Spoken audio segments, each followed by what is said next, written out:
예수님과 만나서 함께 성경을 풀어가는 엠마오 같은 성경마당 5번째 시간을 갖도록 하겠습니다. 오늘은 출애굽기로 들어가도록 하겠습니다. 보통 보면 출애굽기는 사실적인 면에서는 하나님께서 이스라엘을 애굽에서 구해내신 그런 역사적인 사건을 얘기하고 있다고 많이들 그렇게 서론적으로 얘기하지만 저는 그런 것이 아니라 그렇게 봅니다.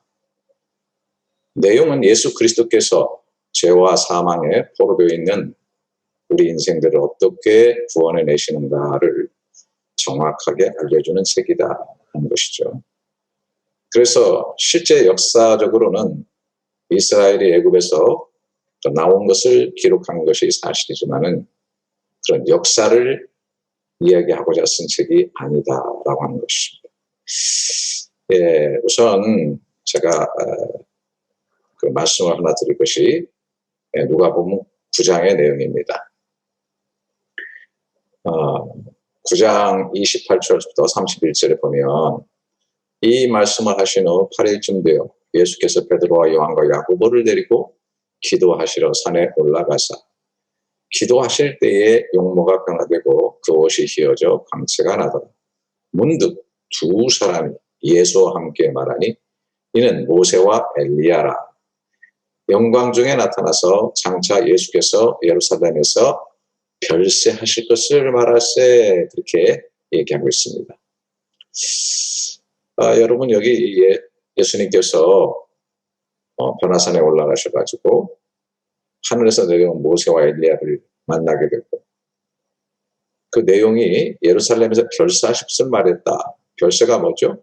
별세하셨다 하면 돌아가셨다 뭐 그런 것이죠. 죽었다 그런 것인데 별다른 세계로 아주 다른 세계로 들어가는 걸 말하는 거잖아요. 거기 그 헬라어 원문에 보면 엑소돈 이렇게 되어 있어요. 여러분이 잘 아는 엑소도스라는 말이죠. 그래서 이 별세는 헬라어로 거기 엑소도스 그렇게 되어 있는 것이죠. 소위 출애굽이죠. 출애굽을 엑소도스다 그렇게 얘기를 합니다. 그래서 이 별세라는 단어가 엑소도스 즉 출애굽이라는 말로 쓰였다고 하는 것이죠. 예수님께서 십자가에 죽으시고 부활하심으로 새로운 세상으로 돌아가셨고 그 주님을 믿는 우리들도 죄와 사망에서 하늘의 새로운 세계로 들어가게 되는 것이죠. 바로 이 출애굽, 엑소도스가 예수님의 이야기고 그를 믿는 우리들의 이야기라고 하는 것을 우리가 꼭 먼저 서론적으로 생각하고 또 확인하고 들어가야 될 줄로 압니다. 자, 출애굽의 가장 그 중심 인물이 이제 모세인데요. 모세는 뭐 아시는 것처럼 그 물에 던져졌다가 건짐을 받았잖아요. 출애굽기 2장 10절에 보면 그 아기가 자라매 바로의 딸에게로 데려가니 그가 그의 아들 되니라. 그가 그의 이름을 모세라 하여 이르되 이는 내가 그를 물에서 건져내었음이라 하였더라. 그 모세라는 말 자체가 물에서 건져냈다 그런 뜻이거든요. 바로 왕의 딸 공주가 그 갈대 상자에 들어있는 모세를 건져내가지고 그를 키우게 되는데 이름을 그 사람이 지어줬죠. 모세다. 그런데 이 모세가 신명기 18장에서 이런 말을 했습니다. 15절에 내 하나님 여호와께서 너희 가운데 내 형제 중에서 너를 위하여 나와 같은 선지자 하나를 일으키시리니 너희는 그의 말을 들을지니라. 그런 아주 예언적인 재밌는 그런 얘기를 했어요. 나와 같은 선지자 하나를 일으키니까 너는 그의 말을 들어라. 그렇게 얘기를 했거든요. 나와 같은 선지자가 누구냐라고 하는 거예요. 바로 그 선지자가 예수 그리스도다 하는 거예요. 그래서 모세는 예수 그리스도의 모형이다, 예표다 이렇게 보는 것이죠. 여러분 그 오병이어 사건 아시죠? 보리떡 5개와 물고기 2마리로 5,000명 또 혹은 4,000명 2번의 사건이 있었죠. 먹이신 그런 사건인데 요한복음 6장에 그 사건이 이루어진 다음에 14절에 그 사람들이 예수께서 행하신 이 표적을 보고 말하되 이는 참으로 세상에 오실 그 선지자라 하더라. 그들이 지금 염두에 두고 얘기한 게 뭐죠? 바로 모세가 나와 같은 선지자, 하나를 일으킨데 그의 말을 들으라. 참으로 세상에 오실 그 선지자, 예수 그리스도가 바로 모세가 말한 그 선지자다. 그렇게 얘기를 하고 있는 것입니다. 그래서 모세는 정말 여러모로 볼 때 예수 그리스도의 모형이라고 볼 수 있죠. 그 물에서 건져냄을 받은 그런 존재. 다시 말해서 죽음에서부터 다시 살아나신 부활하신 예수 그리스도께서 모세가 그 애굽에서 포로되고 저 앞져가는 이스라엘 백성을 이끌고 광야로 나간 것처럼 죄와 사망의 권세에 되어 있는 우리들을 구원시켜 주시는 그런 예수 그리스도의 예표다, 그렇게 볼 수 있습니다. 근데 재미있는 것은 이 모세를 이스라엘의 구원자로 부르신 이가 누구냐? 바로 예수 그리스도라고 하는 거예요. 아브라함 사건에서 봤지만 참 재미있는 것이죠. 자, 출애굽기 3장 14절에 하나님이 모세에게 이르시되 나는 스스로 있는 자이니라. 또 이르시되 너는 이스라엘 자손에게 이같이 이르기를 스스로 있는 자가 나를 너에게 보내셨다 하라. 그 모세를 부르신 하나님께서 모세가 도대체 당신 누굽니까? 누구라고 말해야 됩니까? 그랬더니 나는 스스로 있는 자다는 유명한 말씀하셨죠. 그러니까 모든 것들은 스스로 존재하지 못해요. 다 만들어진 겁니다. 뭔가 처음이 있고 또 나중에 있게 마련이에요. 그러나 하나님은 그냥 스스로 존재하는 분이에요.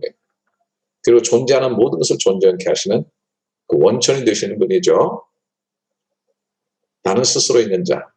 이것이 하나님이시고 또 결국은 이것이 하나님의 이름인 것입니다. 그래서 히브리어 원문에 보면 빨간 걸로 되어 있죠. 에색, 아셀, 에색, 에헤, 에헤, 아셀, 에헤 이렇게 되어 있어요. 저 바라보기가 쉽지가 않은데. 근데 이제 제가 말씀드렸지만 요한복음 8장에 58절에 내가 아브라함이 나기 전부터 내가 있느니라. 에고 에이미, 이 에고 에이미, 내가 스스로 존재하고 있었다라고 하는 이 표현이 에흐, 아셀, 에흐 이렇게 되어 있다라는 거예요. 그래서 스스로 있는 자라고 하면서 나타나신 그 하나님은 사실은 또 성삼위 일체의 상황에서 볼 때 예수 그리스도시다라고 하는 것이죠. 그래서 예수 그리스도가 모세를 또 사명의 이스라엘 백성 구원의 길로 또 보내신 분이기도 하시다라고 하는 것을 우리가 기억해야 되겠습니다. 자, 그 다음에 이제 출애굽기 12장에 가면은 여러분이 잘 아는 6월절 사건이 나오죠. 출애굽기 12장 21절에 모세가 이스라엘 모든 장로를 불러서 그들에게 이르되 너희는 나가서 너희의 가족대로 어린 양을 택하여 6월절 양으로 잡아라. 또 우슬초 묶음을 가져다가 그릇에 담은 피에 적셔서 그 피를 문인방과 좌우 설주에 뿌리고 아침까지 한 사람도 자기 집 문 밖에 나가지 말라. 여호와께서 애굽 사람들에게 재앙을 내리시고 지나가실 때에 문인방과 좌우 문설주에 피를 부시면 여호와께서 그 문을 넘으시고 멸하는 자에게 너희 집에 들어가서 너희를 치지 못하게 하실 것입니다. 그러니까 애굽의 장자를 죽이는 그 죽음의 재앙이 애굽 온 땅에 임하게 될 때 어린 양의 피를 바른 집은 그 죽음이 넘어갔다. 이 6월절이 궁극적으로 무엇을 말하는가라고 하는 겁니다. 자, 정확하게 나와 있습니다. 고린도전서 5장 7절에 너희는 누룩 없는 자인데 새 덩어리가 되기 위하여 묵은 누룩을 내버리라. 우리의 6월절 양 곧 그리스도께서 희생되셨느니라 라고 얘기하고 있는 거예요. 거기서 나오는 6월절의 어린 양은 바로 예수 그리스도를 예표하고 있다. 이렇게 볼 수가 있겠죠. 요한복음 1장에 그 세례 요한이 예수님을 한마디로 얘기할 때 보라 세상 죄를 지고 가는 하나님의 어린 양이다. 이렇게 얘기를 했습니다. 하나님의 어린 양. 또 내가 전에 말하기를 내 뒤에 오는 사람이 있는데 나보다 앞선 것은, 이게 참 재밌는 표현이죠. 이런 표현들이 참 정말 재밌어요. 내 뒤에 오는 사람이. 그러니까 자기보다 늦게 태어날 것이지만은 나보다 앞섰다는 거예요. 그가 나보다 먼저 계심이라 한 것이 이 사람을 가르치는, 먼저 계신다. 이것도 뭐예요? 스스로 존재하시는 것, 스스로 있으신 분, 바로 예수 그리스도를 얘기하고 있는 것이죠. 예수 그리스도가 또 세상에 대해서는 세상 죄를 지고 가는 하나님의 어린 양으로 오신 것이다 라고 하는 겁니다. 여기를 봐도 예수 그리스도, 저기를 봐도 예수 그리스도. 참 놀라운 일이죠. 네. 자, 죽음이 죽음을 보고 넘어가는 은혜, 예수 그리스도의 십자가의 은혜죠. 그래서 애굽에 임했던 죽음이 어린 양의 피를 문에 바른 집에 가면 이미 죽음이 있기 때문에 그 집을 그대로 넘어갔어요. 넘어갔다, 그래서 패스 오버, 영어로. 이 말 자체가 6월절이라는 말입니다. 이게 정말 우리하고 너무나 중요한 관계가 있다. 예수 그리스도의 십자가의 피를 마음에 믿고 바른 자들에게는 이미 죄의 대가로 죽어야 될 죽음이 있기 때문에, 영원한 죽음이 왔다가 그 죽음이 있기 때문에 패스오버, 네. 이걸 우리는 구원이라고 얘기를 하죠. 구원을 얻게 된다라고. 로마서 6장 6절부터 7절에 우리가 알거니와, 우리는 압니다. 우리의 옛사람이 예수와 함께 십자가에 못 박힌 것은 죄의 몸이 이미 죽었다 이거예요. 다시는 우리가 죄에게 종노릇 하지 아니하나니 이는 죽은 자가 자기 죄에서 벗어나 의롭다 하심을 얻었다. 영원한 죽음에 죽으려고 왔는데 이미 예수 십자가에 예수님의 죽음과 함께 우리 옛사람이 죽어있다. 그래서 죽음이 죄의 대가로 오는 영원한 죽음, 둘째 사망의 죽음이 패스 오버했다라는 것을 이야기하고 있는 것입니다. 자, 그 다음에 이제 14장으로 넘어가시면은 홍해의 기적이 나타나 있죠. 출애굽기 14장인데 이게 좀 잘못됐습니다. 14장. 모세가 바다 위로 손을 내밀어 여호와께서 큰 동풍이 밤새도록 바닷물을 흘러가게 하시니 물이 갈라져 바다가 마른 땅이 되었다. 다시 한번 제가 확인해 보도록 하겠습니다. 한 번씩 나이를 먹으니까 실수를 하죠. 14장이 맞습니다. 애굽의 그 바로왕의 집요한 추적에도 불구하고 모세는 이스라엘 백성들이 이끌고 3일 길을 걸어 홍해 앞에서 바다가 육지가 되는 기적을 행하게 되죠. 그런데 원래는 그 3일을 걸어 나가서 제사를 드리게 해달라라고 하면서 모세가 요청을 하게 되고, 사실은 3일 길을 걸어 나와서 결국은 홍해 앞에 부딪히게 되는. 그래서 이것도 3일 만에 부활하신 예수 그리스도를 예표하는 것이고, 좌우로 갈라진 바닷물은 찢긴 휘장이요, 찢긴 예수 그리스도의 몸을 의미한다고 볼 수도 있는 것이죠. 그래서 출애굽 홍해의 기적은 죽음의 바다를 가르는 명백한 부활 사건의 예표임이 틀림이 없다. 신약에 보게 되면은 이스라엘 백성이 구원을 받아서 나와가지고 홍해를 지나간 것을 단체로 세례받았다 이렇게 표현하고 있거든요. 그 단체 세례는 어떻게 되죠? 예수님의 죽으심과 부활과 연합하는 그런 행위죠. 그래서 이 홍해가 열려지고 이스라엘이 지나왔다고 하는 것은 부활의 아름다운 모습이다라고 하는 것을 볼 수 있다라고 하는 것입니다. 그래서 홍해 사건 속에서도 우리는 예수 그리스도의 부활의 모습을 볼 수 있다라는 것을 생각해 보겠습니다. 이제 16장이군요. 출애굽기 16장에 이제 만나 사건이죠. 만나. 만나라는 건 뭐죠? 광야에서 생활할 때 40년 동안 하나님께서 하늘에서 만나를 주셔가지고 다 먹게 하신 그 놀라운 기적의 역사죠. 그래서 출애굽기 16장 31절에 보면 이스라엘 족속이 그 이름을 만나라 하였으며 가시같이 희고 맛은 꿀 섞은 과자 같았더라. 그렇게 얘기를 하고 있어요. 그래서 그들이 먹은 것을 만나다 그렇게 얘기하고 있어요. 광야에 떨어진 생명의 양식 만나인 것이죠.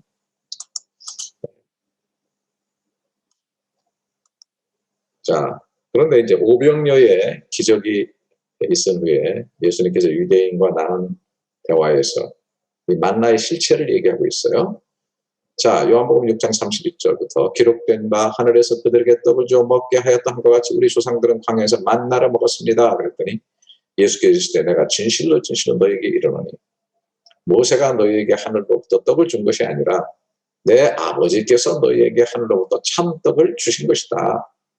그런데 하나님의 떡은 하늘에서 내려 세상에 생명을 주는 것이 원래 의도인데 그들이 이르되 주여 이 떡을 항상 우리에게 주소서 오늘 우리에게 이 시간에도 주소서 예수께서 이르시되 나는 생명의 떡이니 내게 오는 자는 결코 줄이지 아니할 터이요 나를 믿는 자는 영원히 목마르지 아니하리라. 내가 그 생명의 떡이다 라고 하는 거예요. 58절도 계속되고 있어요. 이것은 하늘에서 내려온 떡이니 조상들이 먹고도 죽은 그것과 같지 아니하냐. 만나는 40년을 먹었어도 뭐 하늘에서 내려온 떡을 먹었으니까 오랫동안 살아가는 그 불사조의 몸이 되고 죽지 않은 것이 아니고 죽었다 이겁니다. 그러나 이 떡을 먹는 자는 영원히 살리라. 내가 하늘에서 내려온 산떡인데 나를 먹는 자는 살리라. 그러니까 만나는 그 예수 그리스도를 계속 보여주고 있고 그 예수 그리스도가 오셔서 생명의 만나로서 인생 광야에서 그 피와 살을 먹는 영혼이 영원히 죽지 않고 살게 되는 이것을 보여주는 하나의 그림자다라고 할 수 있겠죠. 그래서 만나 속에서도 우리는 예수 그리스도를 보게 된다. 만나 속에서 예수 그리스도를 만나야 되는 것입니다. 출애굽기 17장 또 반석에서 물이 솟아난 사건이 있죠. 여호와께서 모세에게 이르시되 백성 앞을 지나서 이스라엘 장로들을 데리고 나일강을 치던 네 지팡이를 손에 잡고 가라. 내가 호렙산에 있는 그 반석 위 거기서 내 앞에 서리니 너는 그 반석을 치라. 그것에서 물이 나올 것이다. 백성이 마시리라. 모세가 이스라엘 장로들의 목전에서 그대로 행하니라. 이렇게 얘기를 하고 있어요. 자, 반석에서 물을 내어서 이스라엘 백성들 하나님께서 먹여 주셨죠. 자, 자꾸 목사님은 모든 걸 예수 그리스도로 해석하시냐? 제가 그런 게 아니에요. 성경에 그렇게 되어 있고 신약을 쓴 서신서를 쓴 사도들이 예수님께서 그렇게 말씀하셨으니까 구약이 다 나에 관한 그런 얘기다. 그래서 모든 것을 그렇게 또 해석을 했습니다. 그리고 그렇게 가르쳤고요. 자, 고린도서 10장 1절 4절까지 형제들아 나는 너희가 알지 못하기를 원치 않으니 우리 조상들이 다 구름 아래 있고 바다 가운데를 지나며 아까 얘기했죠. 모세에게 속하여 다 구름과 바다에서 세례를 받은 것이다. 다 같은 신령한 음식을 먹으며 만나겠죠. 다 같은 신령한 음료를 마셨으니 이는 그들을 따르는 신령한 반석으로부터 마셨으며 그 반석은 곧 그리스도시라 이렇게 하고 있는 거예요. 반석 대신 그리스도를 통해서 그 신령한 물이 나왔죠. 이거는 또 좀 더 영적으로 해석을 해보면 반석을 쳐서 깨지기 때문에 깨지면서 물이 나오는 십자가의 그 살과 피를 몸을 깨므로 말미암아 성령의 영원한 생수가 흘러나오는 것을 우리는 알게 되죠. 그래서 요한복음 4장에 수가성 우물가 여인하고 얘기하시면서 예수께서 대답하여 이르시되 이 물을 마시는 자마다 다시 목마르며 내가 주는 물을 마시는 자는 영원히 목마르지 아니하리니 내가 주는 물은 그 속에서 영생하도록 솟아나는 샘물이 된다. 계속 흘러넘치는 샘물. 나중에 이게 가면은 받을 성령을 가리키심이라 하는데 어쨌든 예수 그리스도의 몸이 깨지고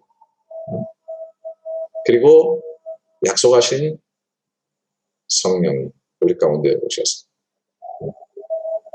인생 광야에 목마른 영혼들에게 영원히 흘러넘치는 생수가 되어주셨다라고 하는 것입니다. 자, 이렇게 뭐 모든 것들이 다 예수 그리스도 그분. 그러니까 예수 그리스도를 우리가 중심에 모시고 산다고 하는 것은 사실 모든 것을 가지는 것이죠. 그러니까 바울이 정말 하나님에 대해서 그렇게 열심을 내고 율법에 대해서 그렇게 열심을 내면서 인생을 걸었고 또 심지어 이단이라고 생각해서 예수 믿는 자들을 잡아 죽이는 그런 일들까지도 서슴지 않았던 그였지만은 예수 그리스도를 만나고 예수 그리스도를 중심에 모시게 되니까 뭐 생과 사를 초월한 고백, 내 속에서 그리스도만 존귀케 되기를 원한다. 그리고 그리스도를 알아가는 이 지식이 너무나 고상하기 때문에 모든 것들을 다 분토처럼 여긴다라고 얘기했던 것이 저는 정말 절절히 이해가 됩니다. 예수 모시고 사는 진정한 예수 그리스도의 중심에 있는 거기에는 만나도 나오고 영원한 생명수도 흘러넘치고 제가 패스오버하게 되는 놀라운 하나님의 은혜를 경험하게 되고 신령한 은혜를 날마다 더 얻게 된다라고 하는 것입니다. 코로나19로 광야 같은 이 시기를 지나는 우리들이 정말 만나를 먹고 생수를 마시면서 이 광야의 시절을 같이 넘어가는 그런 시간들이 있기를 바라면서요. 이제 그 출애굽기 그러니까 계속해서 뭐 율법 주신 것도 나오고 또 뭐 제사 문제, 성막 문제 다 이렇게 나오는데 다음번에 같이 예수 그리스도를 바라보면서 은혜 나누기를 원하고요.